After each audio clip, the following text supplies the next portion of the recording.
while Adalberto Mondesi tried his hardest to single-handedly drag the Kansas City Royals to victory. Kennedy and Brad Boxberger blew the game in the last 2 innings to allow the Minnesota Twins to come from behind to win 5-4. The game began with promise. Brad Keller, the de facto staff ace, continued the strong momentum from his opening day start through the early innings. Keller looked sharp, albeit not as sharp as his other start, but sharp, and cruised through 3 innings with minimal resistance. But Keller's control started to fray in the 4th and 5th innings when he hit a batter and walked a pair as he struggled to throw strikes. The result would be 3 Twins runs. The most bizarre was the first one. Eddie Rosario picked up one of those walks. Then, C.J. Cron smacked a single to left field, and Rosario scooted around the base paths. Alex Gordon fielded the ball cleanly and threw to Adalberto Mondesi in deep shortstop. However, Rosario just kept running through the coach's stop sign, and somehow Mondesi didn't have enough time to get it home. It seemed like the confluence of a bunch of weird events. Keller kept his head down, though, and worked his way through it. He wobbled a bit in the 6th inning, but he finished without further damage. His final line: 6 innings, 5 hits, 3 runs, 4 walks, and 5 strikeouts. That's not flashy, but it'll do. The Royals' defense managed to produce just enough for Keller to avoid the loss. Ryan O'Hearn clubbed a ridiculous no-doubter to right field, the first home run of the year by a Royal, to close the gap.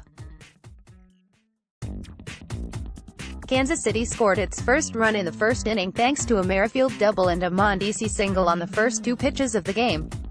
The second run came off the bat of Hunter Dozier as a sacrifice fly, scoring Chris Owings, who had tripled to right field.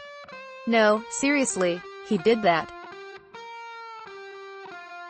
One might think that this would be the spot where the bullpen would have relinquished the lead, especially considering how the 7th inning started. However, you would be wrong, for this inning, at least.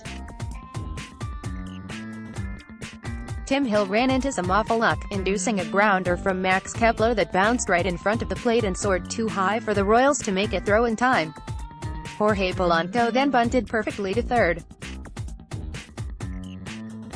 Ned Yost brought in Wiley Peralta to face the upcoming righties, and when Peralta immediately walked Nelson Cruz, the stadium collectively sighed with frustrated resignation.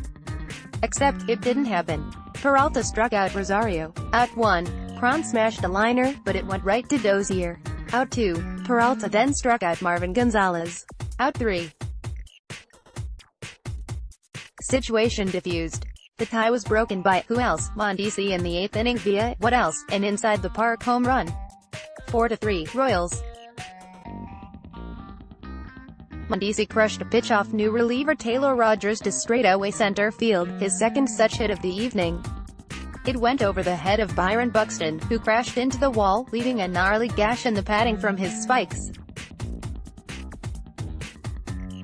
And as Buxton fell to the ground, the ball rolling away, everyone just knew what would happen. The Royals' bullpen would blow it in the next inning. Well, maybe not, but it happened anyway. Kennedy took over in the 9th inning and immediately coughed up a double to Polanco and a single to Rosario, gathering his first career blown save in his 3rd career relief appearance. Indeed, the Royals' bullpen continued to wither. In the 10th inning, Brad Boxberger gave up a bloop single to Williams Astudillo, then managed to accrue 2 outs before the real fire started. Boxberger walked Polanco, and then Nelson Cruz hit a borderline grounder that bounced over third base. After an initial ruling that the ball was fair, the home plate umpire overrided the third base official's call and deemed it foul. Cruz went back to the plate and, cracked a hit to score Astudillo and send the Twins ahead 5-4.